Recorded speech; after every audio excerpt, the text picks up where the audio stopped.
আপনাদেরকে গ্রেপ্তার কেন করলো? কেন করলো গ্রেপ্তার? ফাঁসানো হয়েছে আমাকে। কি করেছিলে? আমাকে ফাঁসানো হয়েছে। হ্যাঁ, কেন কে ফাঁসিছে? কে ফাঁসিছে? কিঞ্চু মুখার্জি। কে ফাঁসিছে? কে ফাঁসিছে?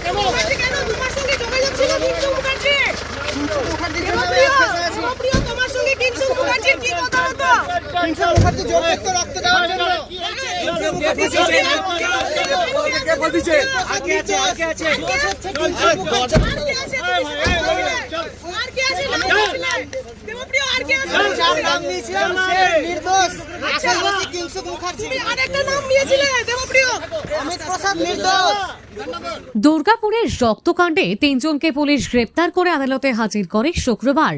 ধৃতদের নাম দেবপ্রিয় চক্রবর্তী, অমিত প্রসাদ যাদব এবং শেখ হাবিবুল্লাহ।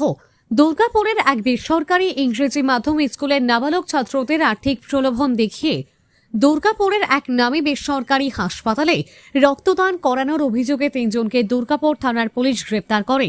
এর মধ্যে একজন তৃণমূল ছাত্র পরিষদের সদস্য রয়েছেন বলে। হাবিবুর আমার হাজব্যান্ড, ও মানে অ্যাকচুয়ালি রেখা হোটেলে কাজ করে। এদিকে তাকান। ওখান থেকে আমার স্বামী হয়তো কেউ জিজ্ঞেস করেছে যে দাদা আমাদের একটু হেল্প করুন, আমরা হয়তো বাইপাস সার্জারি হবে, আমরা রক্ত পাচ্ছি না খুঁজে, তো একটু আমাদের হেল্প করুন। তো বলেছে ঠিক আছে, আমি যদি করা যায় দেখছি। এবার হয়তো ওই যে ছেলেগুলো এসছে ওরা নাকি ওকে বলেছে তখন যদি কারো রক্ত লাগে আমাদেরকে বলো, আমরা ক্লাব থেকে ব্যবস্থা করে দেবো। এবার ক্লাব থেকে ব্যবস্থা, ও জানি যে ক্লাব থেকেই ব্যবস্থা করবো। ওই ছেলেগুলোকে ডেকেছে। কাকে বলেছিল নাম জানেন? আমি নামটাম জানি না কারো কিছু, আমি তো এখন কিছুই বলে এই ব্যাপারটা আমি জানতামও না।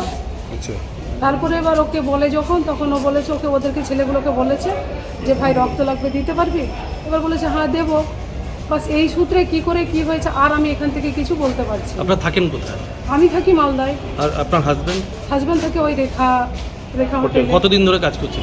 9 মাস। 9 মাস। 9 মাস থেকে এখানে এসছে। এই ছেলেগুলোর সঙ্গে আগে থেকে কোনো পরিচয়? না, আগে থেকে কোনো পরিচয় ছিল না। আমি তো এখন পর্যন্ত ছেলেগুলোকে কি নাম কার কে কি আমি কিছু আমি তো জানি না। বাট হাজব্যান্ডকে আমি এই ব্যাপারে, যেহেতু আমার এরকম জানা নেই যে ও এরকম কাজ হয়তো, কিন্তু ও হেল্প করে মানুষের। কেউ যদি বলে দাদা একটা ডাক্তারের নাম লিখে দিও, আর কিছু করে দিও, এগুলো কিন্তু করে। আপনাকে কি ফোনে কোনো কিছু বলেছিল কোনো সময় যে এরকম করে এসেছিল এই ছেলেটা রক্তের জন্য? না না না, আমার সাথে এরকম কোনো কথা কোনোদিনও হয়নি। জানলেন নাম আপনার হাজবেন্ড? এই তো যখন যেই দিন করলো, মানে ওকে যেই দিন থানা তুলে নিয়ে যায় সেই দিন আমি জানতে পারলাম। তারপরে ও যখন রাত্রে থানা থেকে ফিরে আসে, আবার রাতে ছেড়ে দেওয়া হয়েছিল, তখন ফোন করে বললো আমাকে যে আমাকে ছাড়লো, তো কী হলো? তো বলছে, আমাকে বললো ঠিক আছে যাও, আমরা যখন তখন ডাকতে পারি তখন আবার চলে আসবে। তো বলছে আমি কী করবো? না যাও, সত্য তোমার কাছে যেইটুকু তুমি জানো, যেইটুকু তোমার সাথে হয়েছে সেইটুকু তুমি সত্যি বলবে, তারপরে যা হবে সেটা ব্যবস্থা বা কিছু করার নেই।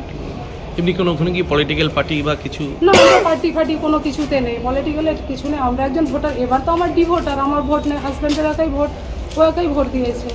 আমরা ওরকম কোনো পার্টি লেভেলে কিছুতেই আমরা নেই। আমার 5টা মেয়ে, ছেলে টেলে নেই। আমার হাজব্যান্ড রোজগার করে বলে আমাদের সংসারটা চলে।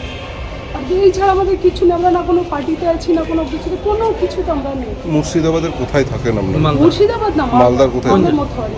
হ্যাঁ, মোথাবাড়ি। হ্যাঁ। কি নাম আপনার? আপনার নাম? আমার নাম দিলরুবা খাতুন। আপনার হাজবেন্ডের নাম? এমডি হাবিবুর। মানে হাজব্যান্ড ওখানে এমনি আমাদের জমি জায়গা ছিল, কাপড়ের ব্যবসা করতো। এখানে কি করে আসা? এখানে ওই সঞ্জয়দার সাথে দুর্গাপুরে হয়তো আমার পিসিকে নিয়েছিলাম অপারেশন করতে এসে এই সূত্রে পরিচয় হয়।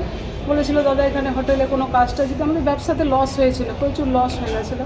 লস হওয়ার পর তো দাদা বললো যখন আর কী করবি, তাহলে আমার এখানে কাজ কর, যাক যেভাবে যা হোক চলবে। বাস এই সূত্রে আর কোনো ব্যাপার নেই আমাদের। ঠিক আছে।